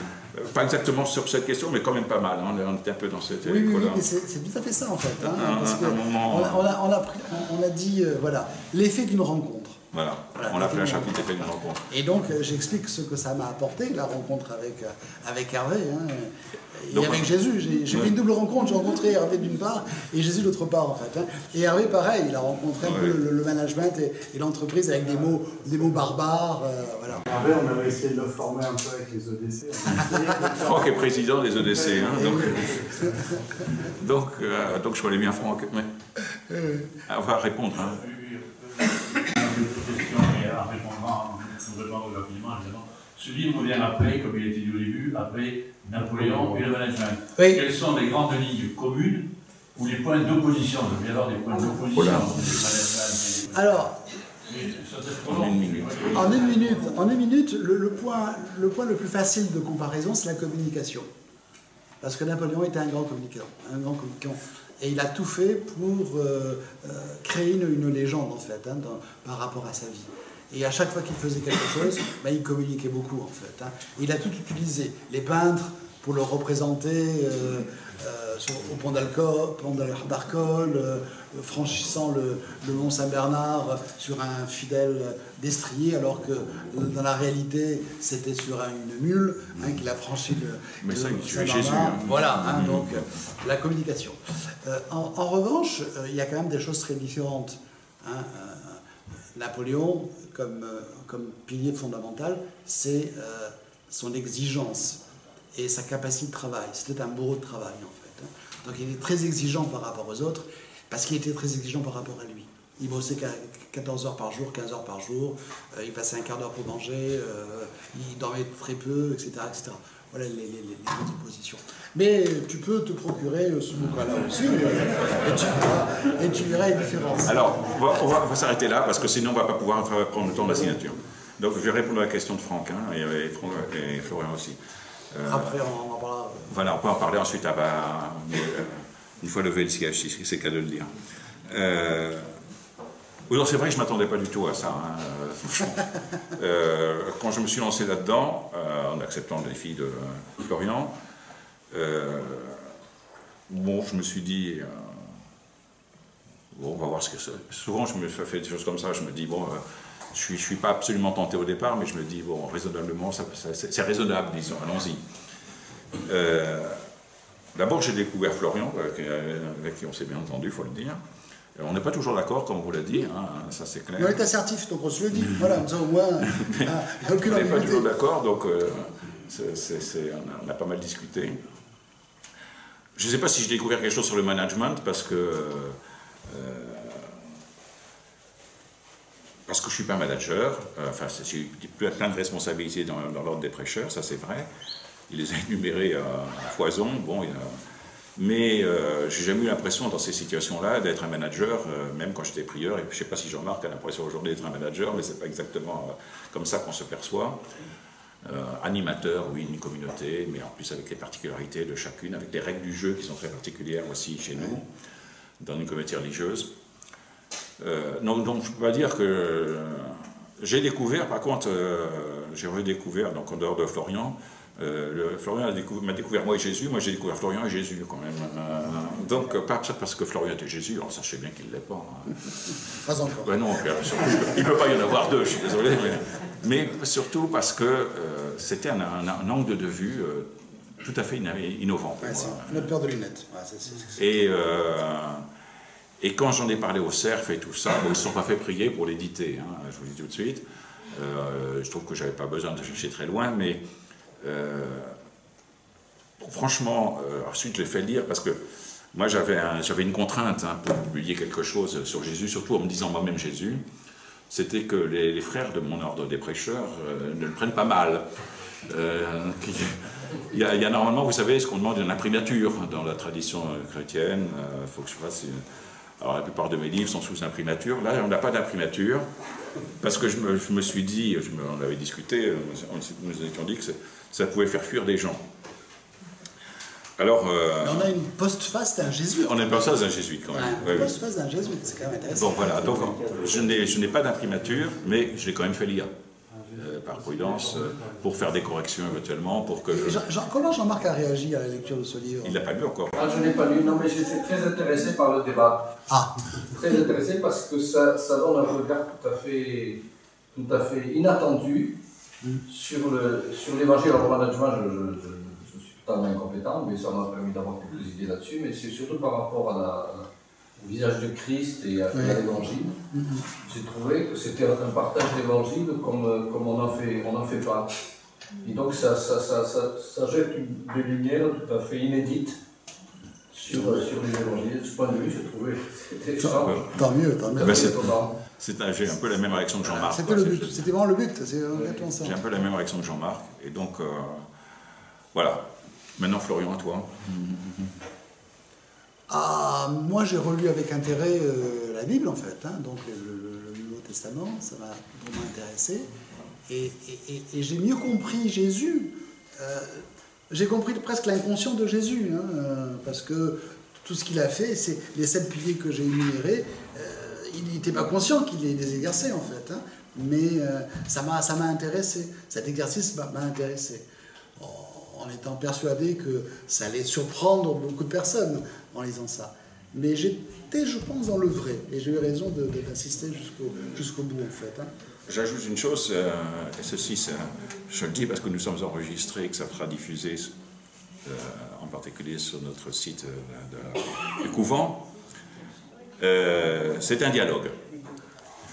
Et on parlait de la communication tout à l'heure. Je crois que l'avantage de ce genre de choses, d'un dialogue... C'est question-réponse, hein, c'est sûr. C'est que c'est accessible. J'ai une de mes sœurs qui n'est pas du tout... Ma sœur aînée, une de mes sœurs, l'aînée, qui n'est pas du tout théologienne. Elle m'a dit, je suis en train de le lire. Je lui ai dit, je pense que tu le liras sans problème. Parce que ça a une dimension très, très, très accessible. C'est un bavardage informé quand même, hein, mais qui reste très accessible. Alors, je le signale donc pour ceux qui voudraient se procurer le livre, non seulement ils peuvent le lire pour eux-mêmes, ils peuvent l'offrir et normalement les gens devraient pouvoir le lire sans difficulté. Ça les surprendra peut-être. On n'a pas fait de lexique quand même à la fin des expressions, on a limité, je crois, le vocabulaire, hein, sauf assertif. Bon là évidemment ils sont obligés d'expliquer tout. Monsieur, si vous permettez, je voudrais vous donner une idée de livre. Oui. Je m'intéresse depuis quelques années à un personnage, et je n'ai pas encore fini. Un personnage biblique qui pour moi, qui est incontestablement le plus intéressant, c'est le roi David. Je ne sais pas si pour ceux qui connaissent. À la différence de Jésus, cet homme, qui était un homme de Dieu comme Jésus, mais c'est quelqu'un qui a conquis et exercé le pouvoir. Donc, un livre, je pense, sur le management selon le roi David, peut être aussi très intéressant. Why not? Ben oui, c'est autre chose, mais on verra. On en reparlera une autre fois. Mais il pense déjà à autre chose, ne vous inquiétez pas. Mais... Allez, voilà, vous pouvez vous procurer le livre là-bas, si vous voulez, et nous le signons maintenant. Merci à vous.